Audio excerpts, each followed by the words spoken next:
ହେବା ଆଶାରେ ଗୋରି ଓ ମଲ୍ଲି ଭିତରକନିକାରେ ଥିବା ଦୁଇଟି ଧଳା କୁମ୍ଭୀର ଗୋରି ଓ ମଲ୍ଲି ମା ହୋଇପାରୁନାହାନ୍ତି।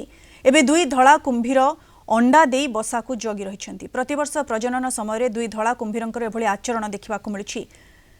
ଏ ସମ୍ପର୍କରେ ଅଧିକ ସୂଚନା ଦେଉଛନ୍ତି ଆମ ରାଜନଗର ରିପୋର୍ଟର ଦୋଳ ଗୋବିନ୍ଦ ଜେନା।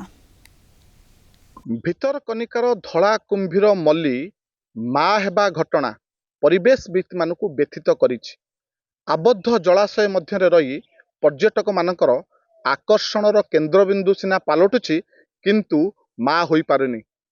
सीधासलख चित्र देखिया चाहिए ए हूची मल्ली कुंभीर जे कि अंडा देइची बसाकू जगी रही अंडा देई बसाकू जगी रही मनरे आशा अच्छी जे से अंडारू छुआ फुटिब किंतु सेथिरु छुआ फुटिबे नहीं कारण गोरी जो गोरी कुंभीर भली मल्ली मध्य आबद्ध पोखरी रे रही जो अंडीरा कुंभीर सहित तार मिलन हो पारु नहीं जो कि से अंडारू छुआ फुटिब नहीं। ए नहीं वन विभाग आंतरिकता देखा मिलूनी।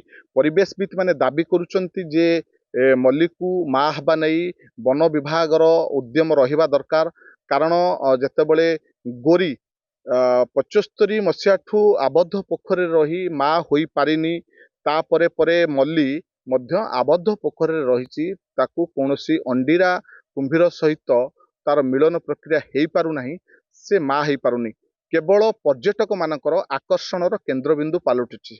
ए नहीं उच्च पदस्थ अधिकारी माने वन विभाग गुरुत्व दबार आवश्यकता अच्छी कारण आबद्ध जलाशय मध्य दीर्घ वर्ष धरी मल्ली कुंभीर रही ये जो तार प्राप्त बयस ठारू अंडा दे आसुची जो अंडारू केबे छुआ फुटिब नाही।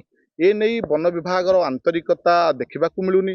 परिवेशवित माने दाबी करछंती कुंभीर विशारद माने जे अछंती डॉक्टर सुधाकर कर से मध्य कहि सारलेनी जे मल्ली कुंभीर को जे भितरकनिका नदी नाल छाड़ी देबा पई कहि सारलेनी किंतु वन विभाग केवल पर्यटक मानकर आकर्षण पई रखिछि पर्यटक माने आकु देखिबे सेति पई रखिछि किंतु अन्य पटे ये नहीं गंभीर भावे चिंता करिवार आवश्यकता रही उच्च पदस्थ अधिकारी मानकर कारण मल्ली ए आबद्ध जलाशय मध्य रही निसंग जीवन काटुची।